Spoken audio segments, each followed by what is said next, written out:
So that was a full. That was actually the first time today I was shooting a 20 round magazine, the full 20 rounds on this Davidson Defense AR-47.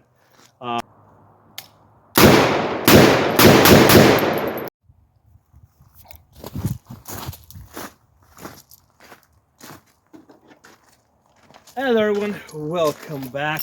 I got in a few days ago my Davidson Defense AR-47. Okay, this is the AR-47. Basically, it's a 7.62 by 3.9, your AK-47 round, right? Your typical classical AK round, but in an AR upper that goes on a standard AR-15 lower. Okay, so I'll tell you guys real quick how I got, why this idea even came to me, because I've got like several AK-47s. Okay, the issue I have always had with AK-47s is this: I can't put a red dot and a magnifier on the AK-47. Okay, absolutely impossible. Okay, because the red dot pretty much has to go over the gas tube.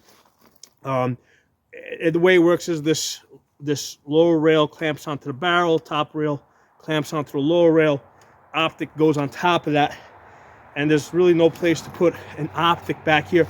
I have tried this. I have the side mounts. There's not enough space to put the red dot and the magnifier, and when I put a scope on here, right, like an LPVO, the issue I have is, first, it's way too high, so I end up putting like my jaw on the gun, or sometimes I have to like be completely off the stock. So I had to change the stock, which just throws everything out of whack. So the other issue I had with mounting anything on a side mount is if you push on it, you will see that it moves. So it is not a very stable platform. The best groups that I have gotten with my AKs, like including this one right over here, was like 3 1/4 inches at 200 yards. Okay, so that's just inside of 2 MOA. And I've only done that once.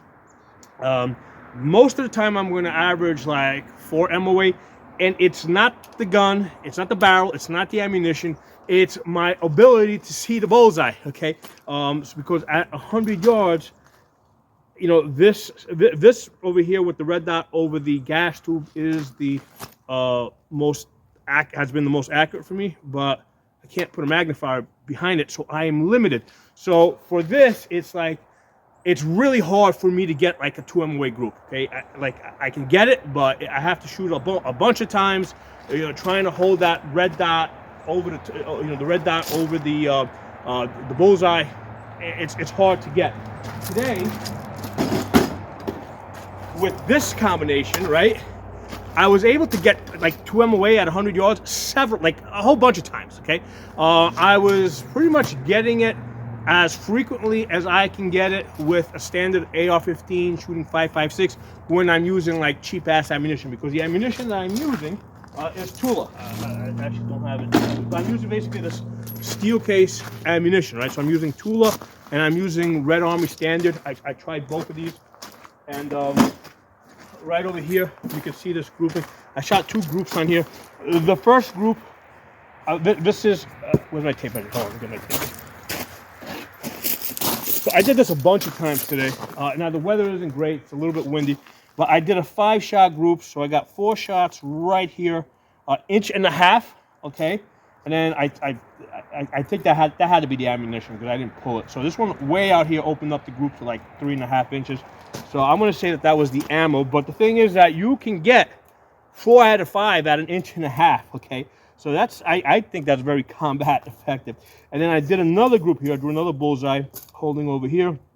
So with this one, I got 4 shots at 2 inches, okay?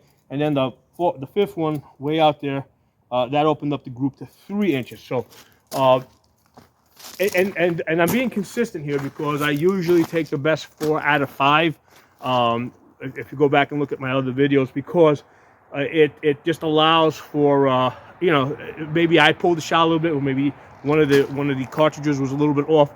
So I've hit like 2 MOA like many times today, and I hit 1.5 inches quite a few times. So this is something I've always suspected, that the reason why I could not get accurate groups like on a more frequent basis is because of the optics, my ability to see. Okay, now I do think that the piston is also playing a role here. So what's happening is you've got this piston rod right on the AK that extends from the bolt carrier all the way to the front over here, and it kind of hangs out there like that. So what I think is also happening with this large piston that's kind of like hanging out there is that every time you fire it, you know, the piston works. If you look at like AKs, first of all, if you're watching AK shoot in slow motion, the entire receiver flexes, right?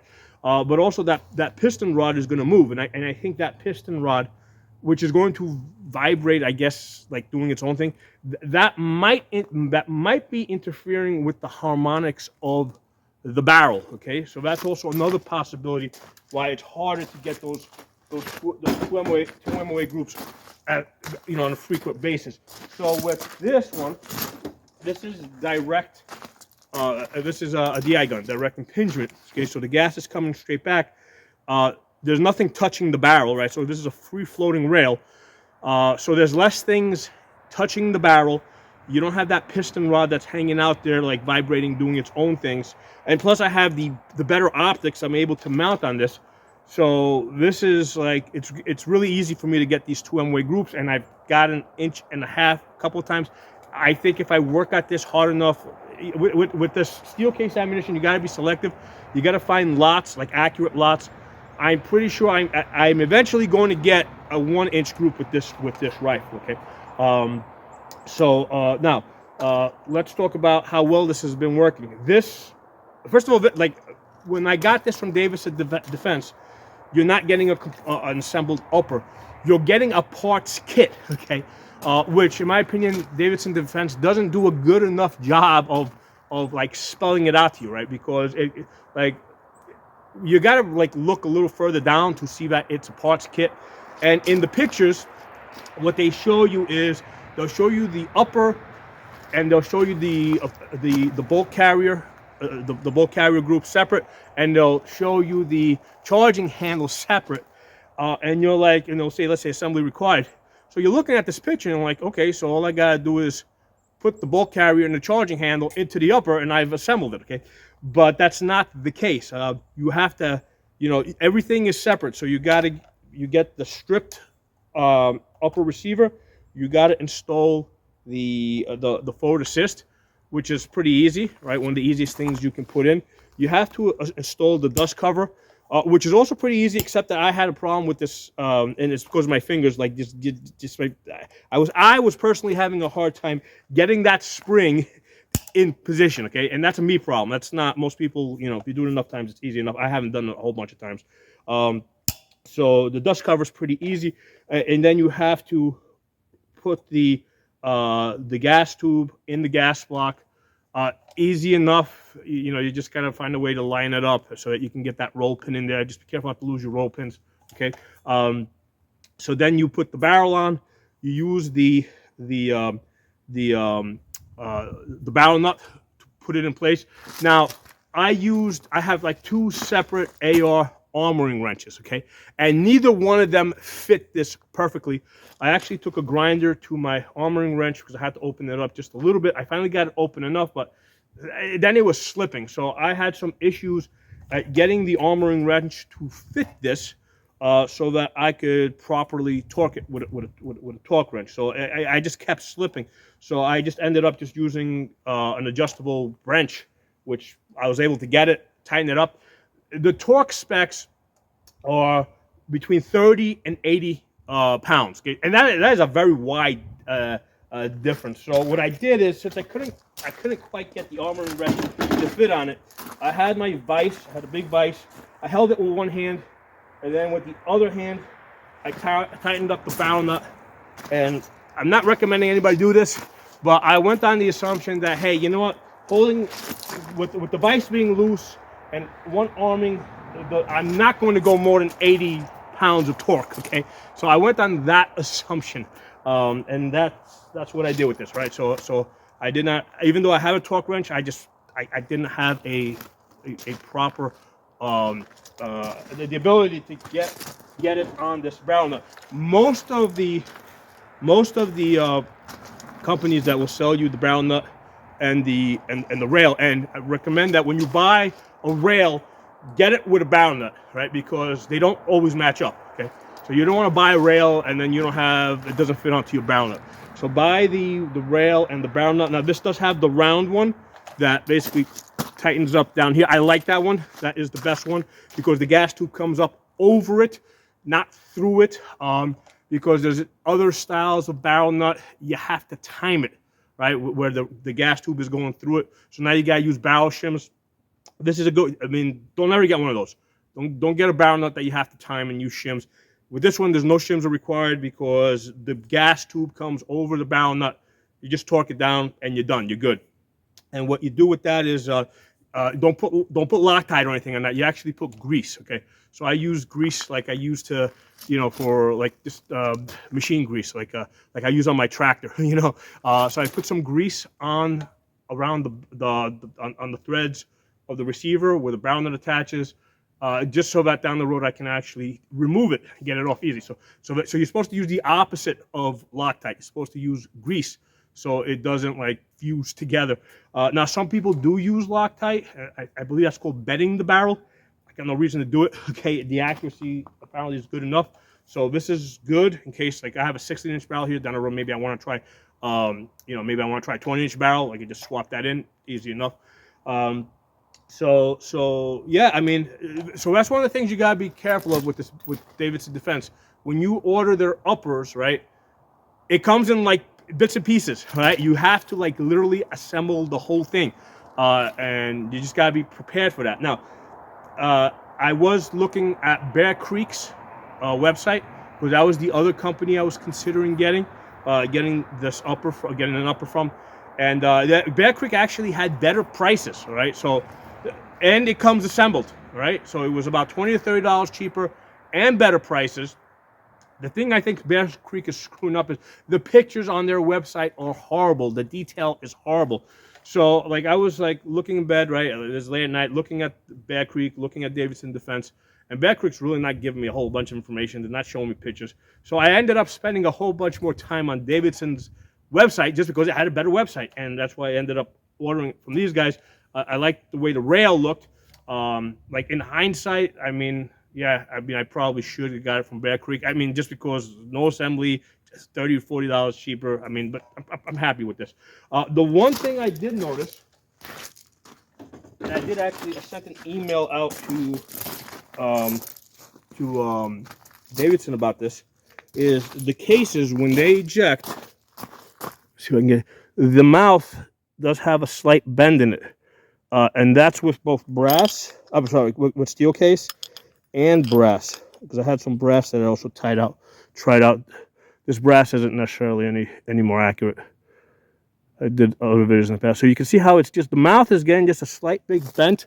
I'm curious to see when they come back, what they tell me. If you guys know why that's happening, let me know. I mean, I don't know. I don't know if it's an issue. I don't know if it's not an issue. The gun is working reliably.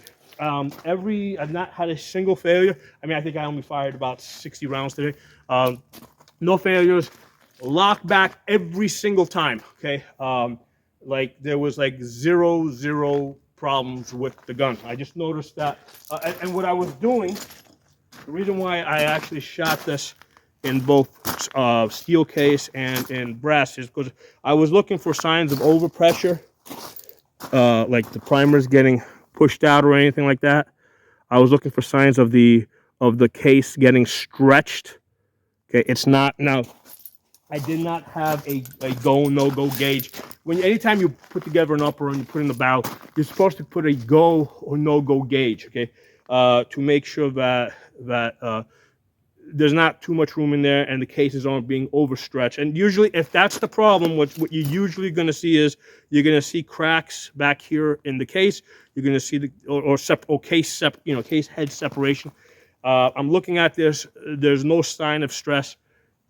I'm just going to go with it. Okay, I'm not just going to order these gauges just for this one build. Now, don't do what I'm doing. Okay, the proper way to do it is to actually order the gauges and actually test it out. Like go gauge, no go gauge, are like $30 each.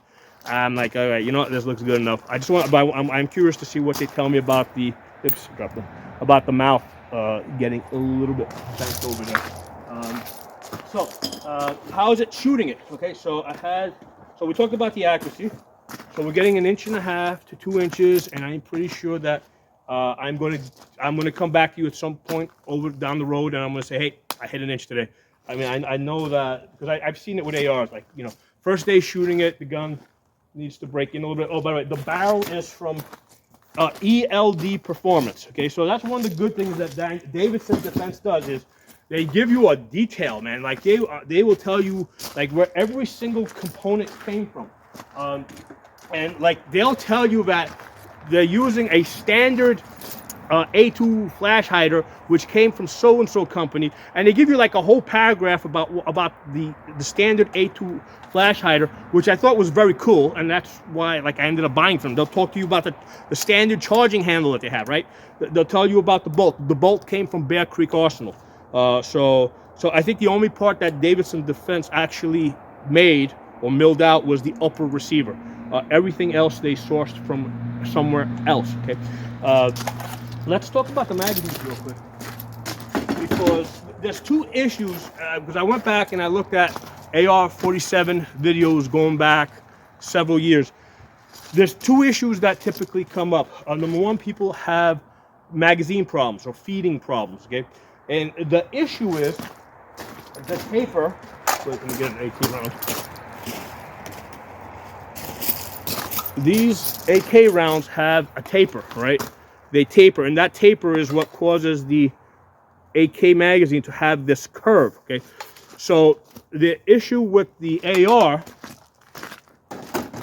is that it's got the straight magazine feed over here, okay? So you cannot have a magazine like this AK that immediately curves, because that's not going to fit in there, because now AK-47 magazines, they start taking that curve immediately, okay, because of the taper. So that is what's going to probably work best.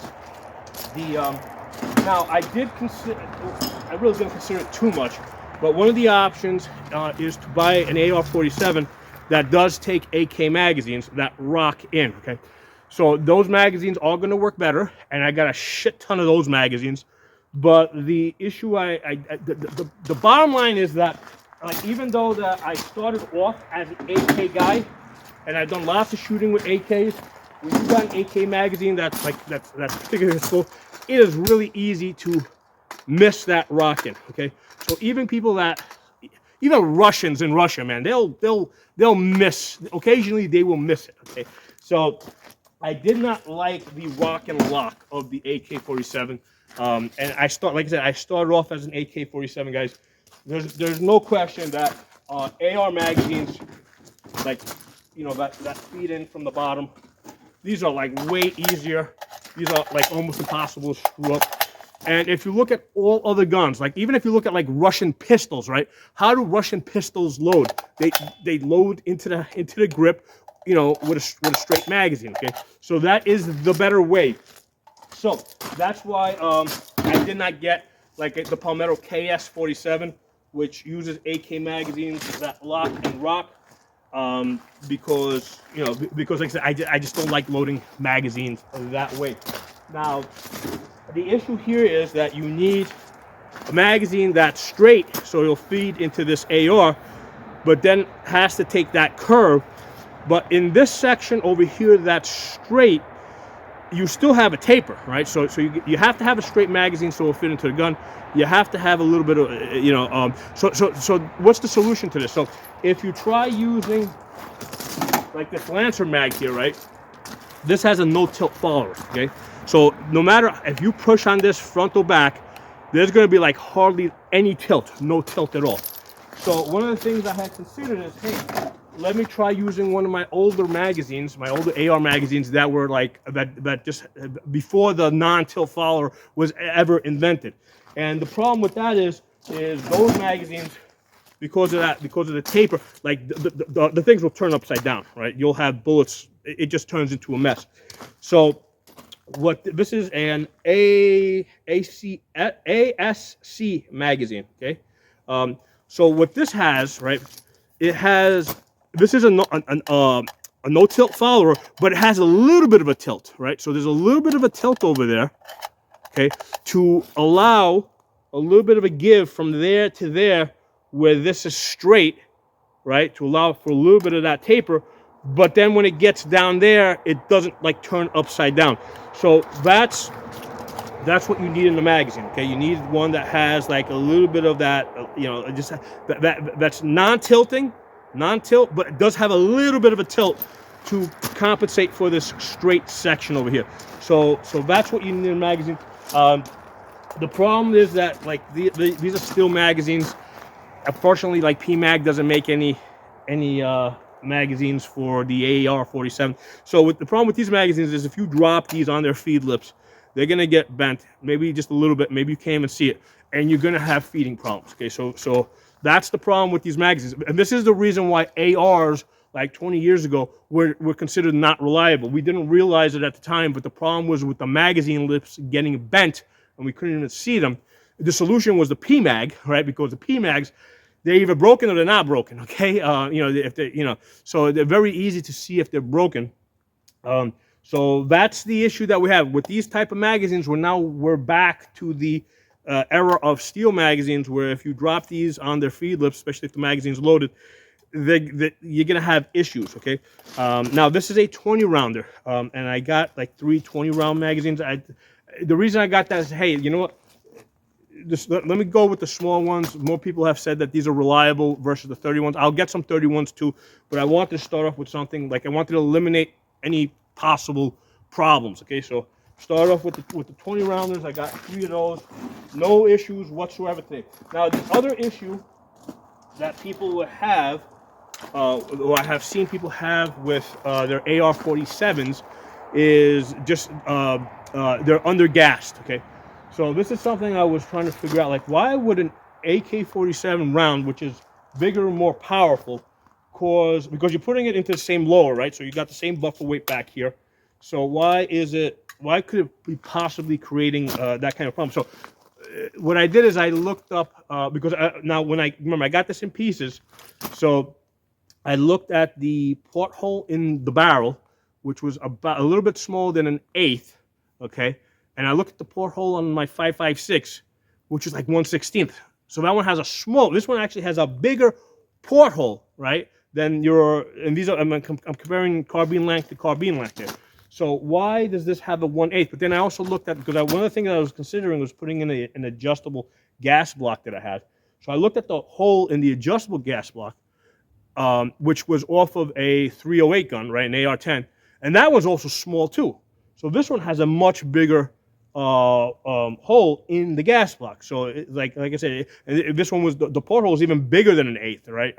And I'm like, wait a second, why does the hole have to be bigger? So then what I did is I looked up the pressures. So here's the interesting thing. Looking at the SAMI pressures of the 5.56 223, they come out to about 55,000 psi, right? The AK-47, even though it's a more powerful round, has more gunpowder in it, is only 45 psi. So the pressure of the 7.62x39, the AK round, is 10,000 psi less than your 5.56. So that's why I think people in the past had problems, because here's the thing: if you take an AR-10 gas block, it fits on this barrel, okay? But the problem is that the hole of that gas block is smaller. So there's not enough gas coming back into the system. So the gas block has to be specifically made for the 7.62x39, so that it's bigger and it allows more gas in there, because the 7.62x39 has a lower pressure than the 5.56. And then I also looked up the 308, right? Because the 308, because that was the other gas block I was considering putting in here. The 308 has like something like 62,000 psi. So again, that has more pressure, so they give it a smaller hole. So this 76239, which has lower pressure, 45 psi, it needs a bigger hole. So that, I believe, is the issue that people had in the past, and the reason why AR-47s would not cycle. If you go back like 3, 4, 5 years, that's the issue that people had. Now, the other thing you got to be aware of. Let me take the bolt out.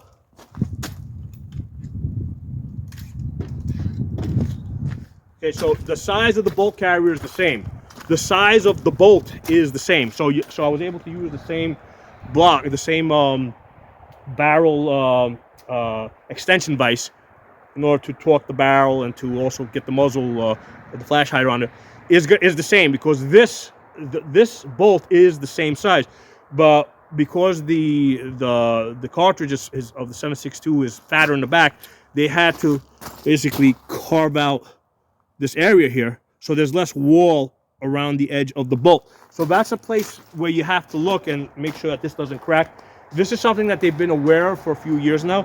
So I believe that they use, because Bear Creek Arsenal made this bolt carrier, they use better, harder metals, and they also use a better firing pin, because one of the issues that they had a few years ago with firing pins is that they weren't quite long enough, and with the steel case primers, which are a little bit harder, they were getting a lot of misfires.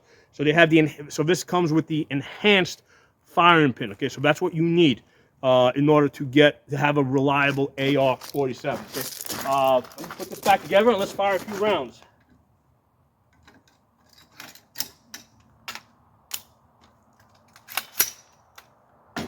All right, get my ears on. So I'm going to shoot the AK first, and I want you guys to pay attention to the muzzle, right? See how much muzzle rise there is, okay? And then I'll shoot the AR-47, okay? So, AK-47, all right, there you go, see? Okay, tell you guys right now, definitely more felt recoil, no question about that. Okay, so you guys are paying attention to my muzzle. Hold on. Fire a couple of rounds here. Fire a couple of rounds here so you guys can see the muzzle. Okay. So with the AK-47, one of the issues I have always had with AK-47s, particularly with the M4 stocks on it, is it stings the face, man. It just stings you. There's nothing you can do. If you have an M4 stock on it, especially if you're trying to shoot like a prone or benched, try to get accurate groups, you feel like you're being slapped over here. None of that, absolutely none of that with the AR-47 today.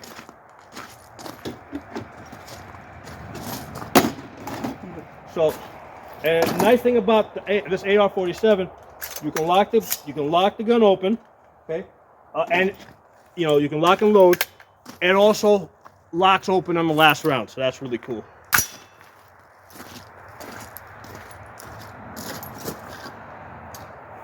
Make it a little bit dimmer.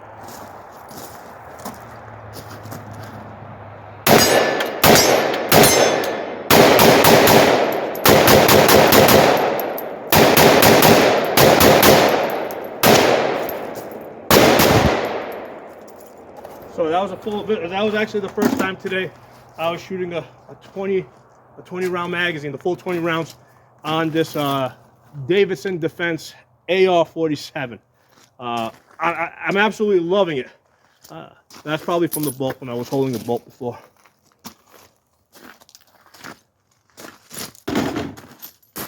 So I'm going to do many videos on this. Okay. Today was just like a teaser, first day shooting the gun, but this is something I'm really excited about. Who's this gun for? Who should get the AR-47 upper, right? Because you're not going to get, you can get the lower, but you just need the upper. Who is this for? If you are somebody like me that already has a stockpile of 7.62 x 3.9, you should consider getting this gun, okay? Because I found that this was a lot more fun, a lot more pleasant to shoot than my AK-47. because the truth is that I only pull out AK-47 now if I want to do some testing, or if somebody wants to be trained specifically on AK-47 and experience it, you know, etc. That's the only time I really pull out the AK-47 for all the reasons I mentioned at the beginning of this video. With this AR-47 here, this is a very pleasant gun to shoot.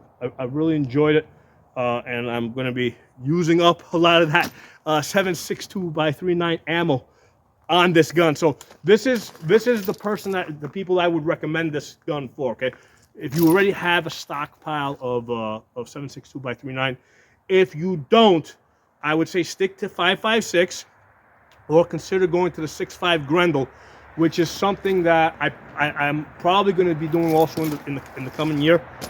But again, with 6.5 Grendel, like you know, like you're probably not going to stockpile thousands and thousands of rounds like you can with 5.56. Okay, so there was a time when 7.62x3.9 was really cheap, and people were able to stockpile thousands and thousands and thousands of rounds. So if you're one of those people, yeah, that AR-47 is a great choice, and this really solved all the problems that I had with the AK-47.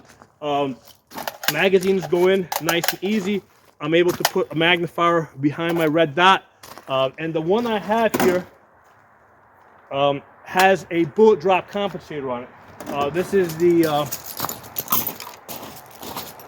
let me see if I can. Ooh, there it is. Oh, line this up. There you go. So that has a bullet drop compensator, and that really gets those little dots really blow up when you get behind the magnifier. The magnifier I have is the Vortex 6X. So with the 6X magnifier, I'm going to be taking this thing out to 500 yards. I mean, this is what this gun now gives me the ability to do that I could not do with the AK-47. I actually had that optic on here at one point, and I took it off because I couldn't put the magnifier behind it, so I really couldn't use the bullet drop compensator because the dots were a little bit too small. Those dots are sized for when you're using a magnifier behind the optic. So when I took the AK-47 out to 500 yards, I couldn't see the dots. I really couldn't make my hits. With that now, yeah, I mean that's set up for 500 yards, and the accuracy, right? You know, 4 out of 5 for 1.5 inches. That's gonna get me to 500 yards. Okay, I just gotta, you know, because I have the bullet drop now, so I'm gonna be able to figure out my holding points, and I should be able to make those hits. Okay, so drop some comments and let me know what you guys think. But yeah, I'm pretty excited about this gun, man. This gun is like, all of a sudden it's like I got all this ammo, like all this 7.62x3.9 that I haven't been using, and it's like now I have a gun to use it. And the price on this, the upper, I think it was like something like $225. That's with the bolt and the charging handle. Again, not assembled. Okay, you have to assemble. But if you go to Bear Creek Arsenal, they've got the same thing assembled. Well, not exactly the same thing. It's got a different rail, probably a different barrel, same bolt carriers. They've got them for like $200. Okay, so now you can add another whatever $20 for shipping and taxes. So yeah, you're talking somewhere between, you know, with shipping and taxes, somewhere between $220 and $250 for this upper, which made sense. And also the reason why I didn't want to get the Palmetto KS-47, because with the KS-47, you're now committed to getting both the upper and the lower, and now you're up to like $600+. In fact, I went first to Palmetto's website looking for the upper, and the upper was like, I think like $350. And I'm like, you know, I mean, I just didn't want to put that much money into something that I didn't know if it was even going to work or if it was going to be good. So with like $200 to $250, it's like, you know, I think I'll take a chance with it, and I'm glad that I did. And I also have another barrel. I have another AR-47 upper in a 7.5 that somebody gave me, and now like we'll probably be working on that tomorrow. Okay, so drop some comments. Let me know what you guys think. I'll talk to y'all soon. All right, guys, I couldn't wait, man. I had to try it. I had to see if this shit's gonna work, man. So that's the. I mean, this thing's not even full even locked down yet. I don't even have a scope on this. Let's see if I'm just gonna shoot like 10 feet in front of me. I just want to see if this shit's gonna work.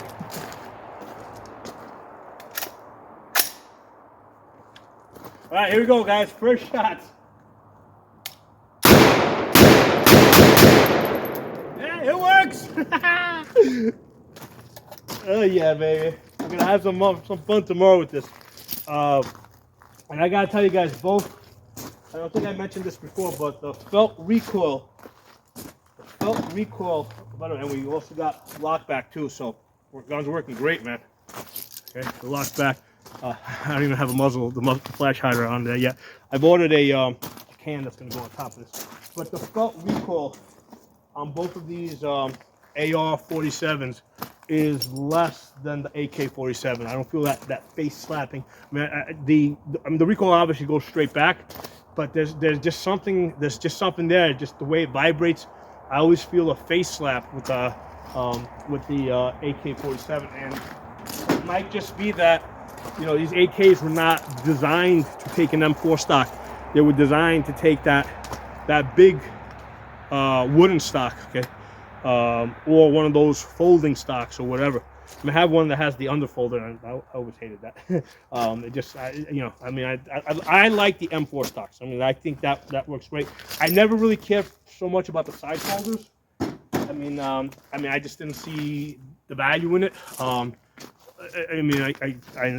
understand what the value is, but I've never had a situation where I needed to fold it so I can carry it anywhere. So just a plain M4 stock works great for me. Talk to you guys tomorrow.